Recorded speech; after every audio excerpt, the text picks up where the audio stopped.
ito ay rated SPG, striktong patnubay at gabay ng magulang ang kailangan. Wala nang takas si Olga at David dahil malalaman na ni Ramon ang katotohanan. Nagsagawa kasi si Ramon ng sarili niyang imbestigasyon para alamin ang mga plano at galaw ni Olga. At dito ay labis ngang ikakagulat ni Ramon ang kanyang malalaman dahil may balak palang ubusin ni Olga ang mga Montenegro dahil sa kanyang paghihiganti. Ngunit meron pang isang sekretong nalaman si Ramon. Ito ay ang pagpapakilala ni Olga sa kanya ng impostor niyang anak na si David. Kaya dito na labis na manggagalaiti si Ramon.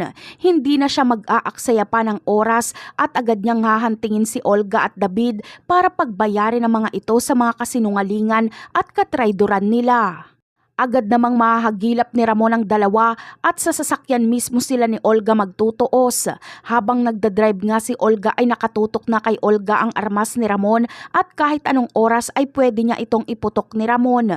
Ngunit mukhang mauutakan pa ata itong si Ramon ni Olga dahil makakaisip pa siya ng paraan para matakasan at maunahan si Ramon na tapusin siya. Ibinangga kasi ni Olga ang sasakyan niya para mabitawan ni Ramon ang baril nito.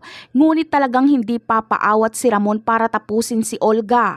Kaya maghahabulan sila sa kagubatan kung saan sila napadpad. Dito ay pareho nang may mga armas si Olga at Ramon kaya magkakapalitan sila ng putok. Sa pagkakataong ito ay mas lumaki ang tsansa ni Olga para matakasan si Ramon, ngunit hindi ito hahayaang mangyari ni Ramon. Dahil hindi na ipagpapabukas pa ni Ramon ang pagpaslang niya kay Olga.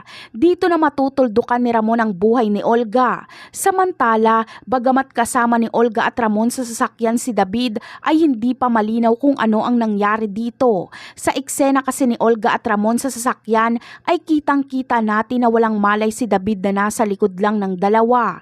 Ano kaya ang nangyari kay David at bakit tila wala na itong buhay? Sino kaya ang gumawa nito sa kanya? Yan ang ating aabangan sa mga susunod na episode. Bye!